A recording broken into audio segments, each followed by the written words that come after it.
Hello बच्चों, let's read the question. The question says, a flat horizontal board moves up and down in SHM of amplitude alpha.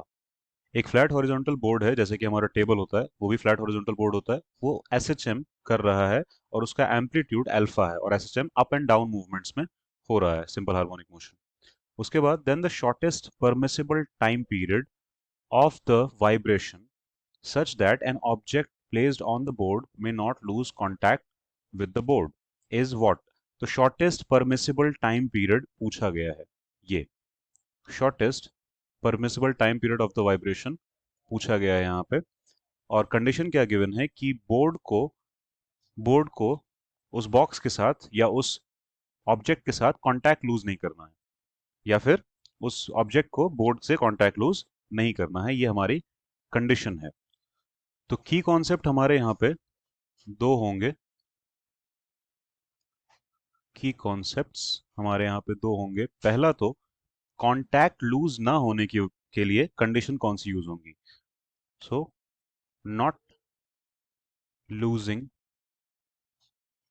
Contact, not losing contact during downward motion, during downward motion. तो कोई object, जैसे कि एक lift है, उस पे जब हम खड़े होते हैं, वो लिफ्ट जब ऊपर जाती है, तब हमें ये डर नहीं लगता कि हम कांटेक्ट लूज करेंगे या वेट लेसनेस सा फील नहीं होता है। लेकिन अगर यही लिफ्ट नीचे जा रही हो, तब अगर हम उस पर खड़े हैं, तो हमें कई बार ऐसा फील होता है जैसे कि कांटेक्ट लूज होने वाला है, या हमको वेट लेस सा फील होता है अपना। तो वही कांटेक्ट लूज होने की कंडीशन उसी तरह की होती है।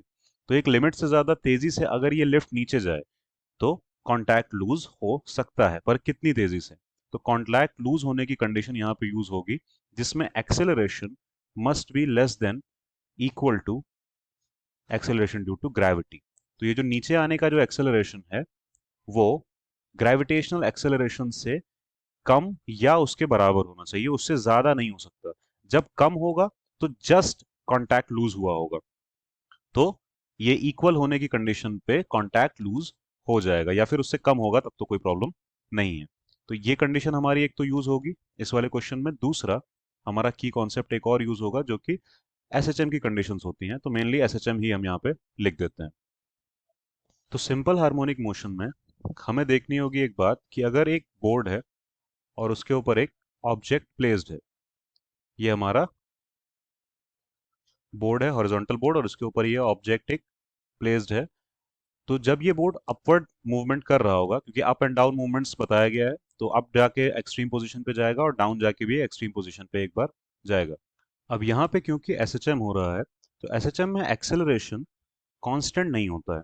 एसएचएम में एक्सेलरेशन डिपेंडेंट होता है उसके डिस्प्लेसमेंट के ऊपर। जहाँ पे यहाँ एक्स डिस्प्लेसमेंट है, तो ये हमारा एसएचएम में एक्सेलरेशन का फॉर्मूला होता है, जो कि वेरिएबल है on the basis of x. तो जैसे जैसे एक्स इंक्रीज होगा, एक्सेलरेशन भी इंक्रीज होगा। तो ये अगर हमारी मीन पोजीशन है इस ब्लॉक की, जो x is equal to zero पे बोली जा सकती है, तो यहाँ पे तो एक्सेलरेशन जीरो होगा। तो कम है तो कोई प्रॉब्लम नहीं है वैसे भी, लेकिन ज्यादा में प्रॉब्लम है। तो ज्यादा में टॉप मोस्ट पोजीशन पे एक्सेलरेशन की वैल्यू मैक्सिमम होती है। टॉप मोस्ट पोजीशन पे एक्सेलरेशन होगा हमारा मैक्सिमम। हम ए को यहाँ पे एक्सेलरेशन से डिनोट कर रहे हैं, वो होगा मैक्सिमम। और होगा कितना? तो ए मैक्सिमम की वैल्यू कितनी होगी? माइनस ओमेगा स्क्वायर अल्फा के बराबर, क्योंकि यहाँ गिवन है amplitude of this SHM is alpha. तो एम्पलीट्यूड मैक्सिमम डिस्प्लेसमेंट को ही बोलते हैं। तो इसीलिए यहाँ पे एक्स मैक्स, या तो एक और स्टेप ऐसे आप लिख लें एक्स मैक्स, और तब हम यहाँ पे लिख सकते हैं माइनस ओमेगा स्क्वायर अल्फा। तो हमारा कॉन्टैक्ट ना लूज होने के लिए जरूरी कंडीशन क्या हो जाएगी? ए का जी से छोटा या उसके बराबर होना, या फिर मैक्सिमम ऑफ ए का जी से छोटा या उसके बराबर होना। ऑब्वियसली मैक्सिमम का, क्योंकि एक्सेलरेशन बढ़ रहा है अगर, तो उसकी मैक्सिमम वैल्यू जी तक पहुंचनी चाहिए या उससे कम रहनी चाहिए। तो यही बात है, हम contact not to lose contact, हम कह सकते हैं a max must be less than equal to acceleration due to gravity means जी।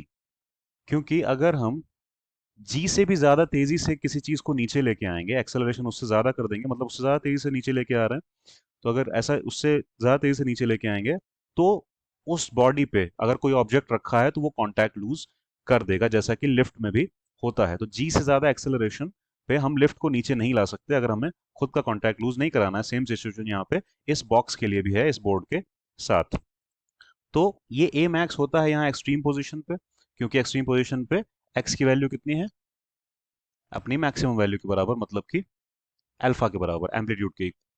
तो ए मैक्स की वैल्यू हमें यहाँ पता है, वो है ओमेगा स्क्वायर अल्फा। अब हम यहाँ नेगेटिव साइन क्यों नहीं ले रहे हैं, क्योंकि वो बस एसएचएम का डायरेक्शन दिखा रहा है कि एम्पलीट्यूड डिस्प्लेसमेंट के ऑपोजिट डायरेक्शन में, यानी कि डिस्प्लेसमेंट यहाँ अगर अपवर्ड है तो एक्सेलरेशन यहाँ पे डाउनवर्ड होगा। ठीक, तो वो हम यहाँ पे नहीं लेंगे, हमें वैल्यू की जरूरत है। तो omega square alpha less than equal to g. तो अगर हम इसको फर्दर सॉल्व करेंगे तो omega is less than equal to under root g by alpha आएगा। ये नॉट लूजिंग द कॉन्टैक्ट के लिए कंडीशन है। और ओमेगा होता है लीनियर फ्रीक्वेंसी के केस में 2 पाई एन, तो हम कह सकते हैं 2 pi n less than equal to under root g by alpha. यहाँ से n less than equal to 1/2 pi under root g by alpha, और 1/n greater than equal to 2 pi under root alpha upon g. ये क्या किया हमने, क्योंकि time period जो होता है वो होता है 1/n, यानी कि 1 लीनियर फ्रीक्वेंसी। तो अगर n less than equal to ये है, तो जब हम रेसिप्रोकल करेंगे तो इनइक्वालिटी भी पलट जाएगी, तो ये लेस देन इक्वल टू से ग्रेटर देन इक्वल टू हो जाएगा, और इस तरफ भी सारी चीजें रेसिप्रोकल। तो 2 pi under root alpha by g, तो 1/n को हम क्या लिख सकते हैं, time period, which is greater than equal to 2 pi under root alpha by g. इसके अकॉर्डिंग हम क्या कह सकते हैं, अगर time period greater than equal to this value है, ग्रेटर देन इक्वल टू, इसका मतलब है या तो टाइम पीरियड इतना है या इससे ज्यादा है। तो टाइम पीरियड की मिनिमम वैल्यू क्या हो गई फिर, टाइम पीरियड की मिनिमम वैल्यू हो गई 2 pi under root alpha upon g, जो कि हमें यहाँ पे चाहिए थी, नॉट लूजिंग द कॉन्टैक्ट। तो अगर हम क्वेश्चन के अकॉर्डिंग देखते हैं तो हमारा ऑप्शन कौन सा सही होगा, 2 pi under root alpha upon g, मतलब option B is the correct answer. Hope you understood it well, best of luck.